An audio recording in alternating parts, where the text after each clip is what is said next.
नमस्कार दोस्तों, मैं हूं लक्की आचरा और आप देख रहे हैं इस वक्त न्यूज़ सर्किल।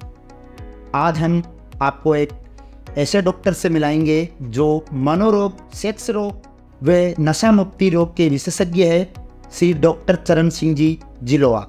आज हम उनसे जानेंगे कि कितने % लोग मानसिक रोग से समस्या से ग्रसित है।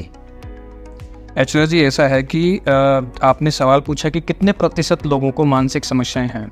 इस वक्त देखिए, अगर हम रिसेंट जो सर्वे हुआ इंडिया में उसके हिसाब से देखें तो 10 से 20% लोगों को मानसिक समस्या हैं भारत के अंदर, यानी कि 10 से 20% लोगों को इमीडिएटली कोई ना कोई ट्रीटमेंट चाहिए। तो ये एक बहुत बड़ा नंबर है। 10 से 20% का नंबर इतना ज़्यादा है कि आप रफ एस्टिमेट ये लगा सकते हैं कि लगभग 10 से 20 करोड़ लोग या बल्कि उससे भी ज़्यादा उनको मानसिक समस्या इस वक्त है। सर, मानसिक रोग से जो समस्या से ग्रसित लोग हैं वो मनोरोग चिकित्सा से मिलने से क्यों घबराते नहीं या वो क्यों नहीं मिलना चाहते? कारण क्या है सर? ये आपने एक बहुत इंपॉर्टेंट सवाल किया है। आपने देखा होगा कि अगर अक्सर आप किसी से पूछें कि कितने प्रतिशत लोगों को मानसिक समस्या है, तो वो रफली ये बताएंगे कि सर आजकल तो हर किसी को कोई ना कोई मानसिक समस्या है। फिर जब आप उनसे अगला सवाल पूछेंगे तो ठीक है, कितने लोग मनोचिकित्सक से मिलते हैं, तो वो बताएंगे सर हमने तो किसी को देखा नहीं मिलते हुए, या बहुत कम लोग मिलना चाहते हैं या मिलते नहीं हैं। उसके पीछे 2 कारण हैं। पहला कारण तो ये है स्टिग्मा। स्टिग्मा मतलब लोग लांछित महसूस करते हैं कि यार लोग क्या कहेंगे, मैं कोई पागल थोड़ी हूँ।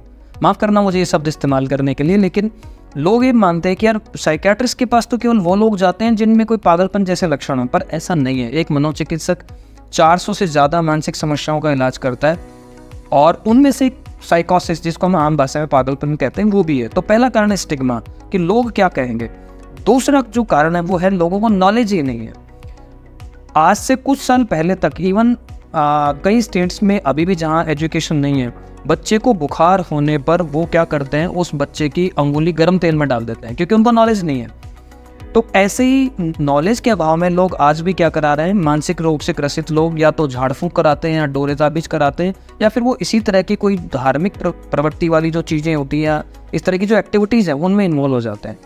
तो ये 2 मुख्य कारण हैं। मानसिक समस्याओं से जो ग्रसित अपने आसपास में जो परिवार में जब व्यक्ति जो है उनको कैसे पहचाने या उनके पेरेंट्स कैसे पहचाने कि मेरा बच्चा मतलब मानसिक रोग से ग्रसित है? देखिए, अगेन ये बहुत इंपॉर्टेंट सवाल है। अक्सर लोगों को ये नहीं पता चलता कि मुझे कब मनोचिकित्सक से मिलना है।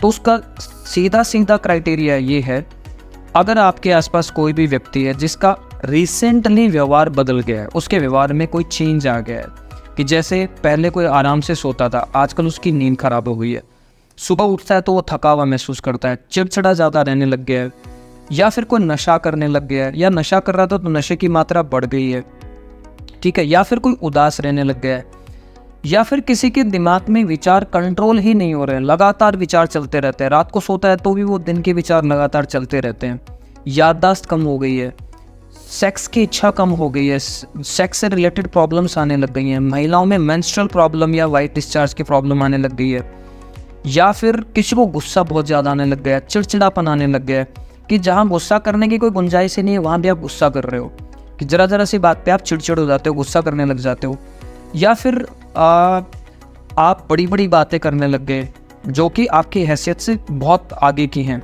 या फिर इतना कई बार गुस्सा आने लग गया कि आपने सामने वाले पे अटैक कर दिया, ठीक है, दिखावा ज़्यादा करने लग गए कुछ लोग, या फिर आपने ऐसा देखा होगा जैसे एक बीमारी होती है जिसको हम कहते हैं स्किज़ोफ्रेनिया।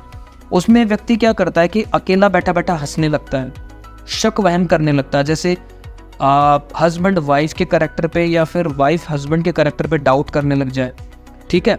जबकि अगर आप उनसे लॉजिक पूछेंगे तो वो लॉजिक बिल्कुल बेसलेस और सेंसलेस लॉजिक्स होंगे, तो आपको उन लॉजिक को सुनने के बाद ही पता लग जाएगा कि यार ये तो गड़बड़ है, कुछ डाउट वाली प्रवृत्ति है। या फिर कोई नशा ज़्यादा करने लग गया, कि जैसे आजकल नशे की प्रवृत्ति में बहुत ज़्यादा लोग जा रहे हैं, तो ये सब अगर किसी में लक्षण है इस तरह के, ये एक बीमारी और होती है जिसको हम कहते हैं पैनिक डिसऑर्डर, जिसमें यूँ लगता है कि यार आज तो मरे, हार्ट बीट बहुत तेज़ हो जाएगी, गला सूख जाएगा, सांस लेने में तकलीफ आएगी और यूँ लगेगा कि बस आज तो गए, उसको हम पैनिक डिसऑर्डर बोलते हैं। तो ये मोटे मोटे कुछ लक्षण हैं। इसी तरह का एक बीमारी होती है जिसको हम OCD कहते हैं, बार बार हाथ धोना या बार बार चेक करना जैसे लोग चेक करना या यूँ लगना कि मेरे हाथ गंदे हैं तो बार बार आप अपने हाथ वॉश करके आओगे, या नहाने में घंटों लगा देना, ठीक है, या फिर चीज़ों को चेक करना बार बार, जो चीज़ जहाँ होनी चाहिए वहीं होनी चाहिए, इस तरह की कुछ ये मोटी मोटी हैं। हाँ, जैसा मैंने बताया कि जब जिस भी किसी भी व्यक्ति को मानसिक समस्या या स्ट्रेस में जाएगा तो उसकी याददाश्त धीरे धीरे कम होने लगेगी। तो ये मोटे मोटे लक्षण हैं। सर, एक मेरा लास्ट और इम्पोर्टेंट क्वेश्चन है आज के ज़माने में सभी पेरेंट्स के लिए, जो मेरा ये वीडियो देख रहे हैं उन पेरेंट्स के लिए, कि सर अभी मैंने एक सर्वे देखा था कि आजकल की युवा, मेरे आइडिया से 60 से 70% युवा नशे की ओर अग्रसर हो रहे हैं। तो आप नशा मुक्ति के भी विशेषज्ञ हैं, तो नशे का कारण क्या है कि युवा नशे की ओर अग्रसर हो रहे हैं, वो इसका समाधान क्या है सर? देखिए, अगेन वेरी इंपॉर्टेंट, इंडिया की अगर बात करें तो इंडिया में लगभग 20 से 30 करोड़ लोग शराब पीते हैं। उनमें से 5 से 7 करोड़ लोगों को इमीडिएटली इलाज की ज़रूरत है। इसी तरह से अगर और दूसरे सूखे नशे जिनको हम कहते हैं, जैसे भांग है, चरस, गांजा है, एमडी है, स्मैक है, डोडा है, या फिर जो अफीम लेते हैं लोग, दूध जिसको बोलते हैं, ये सब जो नशे हैं ये आजकल पहले की तुलना में काफ़ी ज़्यादा बढ़ रहे हैं। और इसके पीछे जो कारण है वो ये है कि एक तो लोग जैसे ही उनके लाइफ में कोई स्ट्रेस आता है तो उस स्ट्रेस से वो तुरंत मुक्ति चाहते हैं। आपने देखा होगा कि जिस व्यक्ति को नींद नहीं आती वो करता क्या है, वो फटाफट भाग के शराब पीता है ताकि वो नींद ले सके, जबकि वो तरीका गलत है। याद आ जाए तो भी वो जरा सी कोई टेंशन होगी तो किसाब हम तो तुरंत मुक्ति के लिए क्या चाहिए, शराब चाहिए।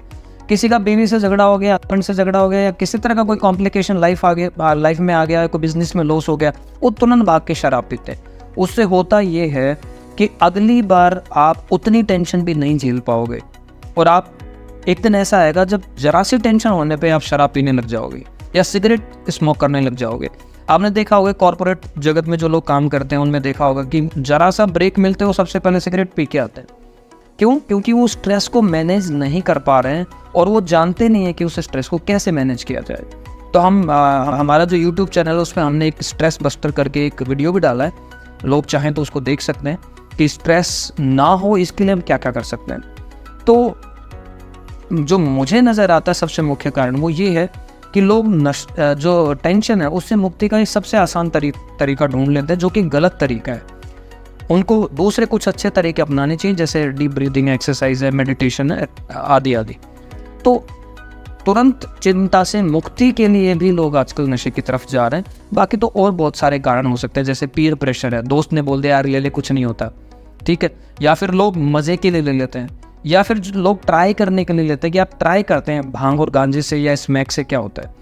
तो ये कुछ मोटे मोटे कारण है जिनकी वजह से लोग समस्या है। तो लंबे समय से 10 या 15 साल से नशे से ग्रसित थे, उनकी मेन समाधान है, चाहे कितना भी टाइम क्यों ना हो गया हो, अगर आप इलाज लेंगे तो आपको डेफिनेटली उससे मुक्ति मिल सकती है। लेकिन अगर आप शुरू में इलाज लेते हैं तो इलाज ज़्यादा आसानी से होता है और कम समय में पूरा हो जाता है। अगर बीमारी बहुत बढ़ गई है तो कई बार फिर बहुत मुश्किल होता है उसको ठीक करना। आज हमने मनोरोग व नशा मुक्ति व सेक्स रोग विशेषज्ञ डॉक्टर श्री चरण सिंह जी जिनेवा से बातचीत की। यदि आपके आसपास या आपके परिवार में कोई भी व्यक्ति इन समस्याओं से ग्रसित है तो आप सलाह ले सकते हैं